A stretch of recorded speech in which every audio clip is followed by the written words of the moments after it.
Chers téléspectateurs, téléspectatrices, bonjour. C'est ma séquence numéro 348 du 2 octobre 2021. Aujourd'hui, on va parler un petit peu sur euh, la réalité du Polisario et sa relation avec l'Union européenne. La semaine dernière, la Cour de justice de l'Union européenne s'est prononcée sur un recours introduit au sujet de l'accord entre l'Union européenne et le Maroc qui a été récemment modifié.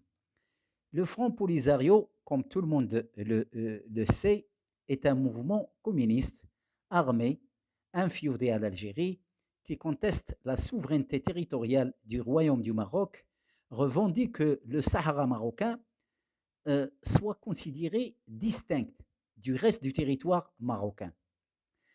Euh, le Front Polisario a été instrumentalisé rien que pour déstabiliser la région. Il n'est reconnu par aucun pays européen, mais une telle décision serait une grave ingérence dans les affaires internes d'un pays comme le Maroc, qui est ami des Européens et qui reste un pays stable et en voie de développement. Il est osé de la part du Front Polisario d'invoquer par la voix de son avocat d'éventuelles économies pour l'Union européenne si cet accord devait être cassé. En janvier 2015, un rapport a été établi en 2007 par l'Office européen de la lutte antifraude. Était enfin publié dévoilant un système de détournement massif par le Front Polisario de l'aide humanitaire européenne.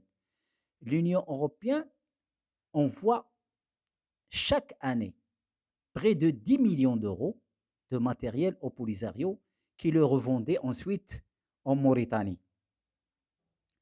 Euh, un certain Shrif Laroussi, un ancien militant du Front Polisario, a affirmé l'an dernier que le trafic organisé par la complicité de l'Algérie se poursuit activement. Depuis plusieurs années, le Front Polisario semble connecté avec des différents groupes islamiques dans la zone du Sahel, qui voient d'un bon œil toute tentative de déstabilisation du Maroc dans le cadre d'une volonté pour plus large de déstabiliser ensemble de la région.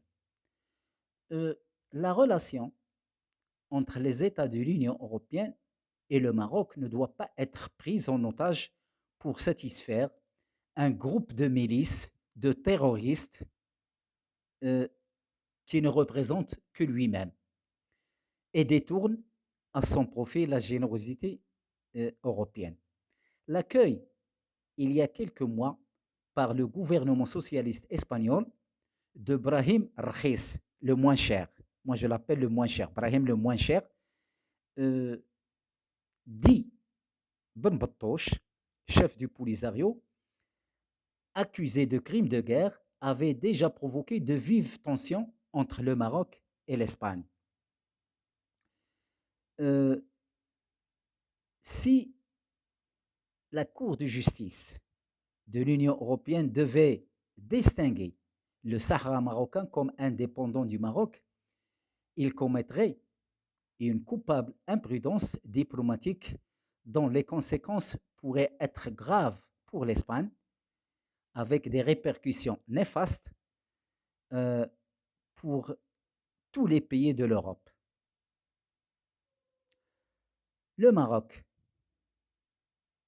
le Maroc, il bouge parce que pour évoluer, il faut bouger. Le Maroc, il bouge et continue à bouger sous l'égide de Sa Majesté le roi Mohamed VI, Allah Insro, sur deux niveaux. Premièrement, la sécurité. Deuxièmement, l'économie. Chères téléspectatrices, téléspectateurs, je pense que je n'ai pas pris de votre précieux temps et merci de m'avoir suivi. À bientôt.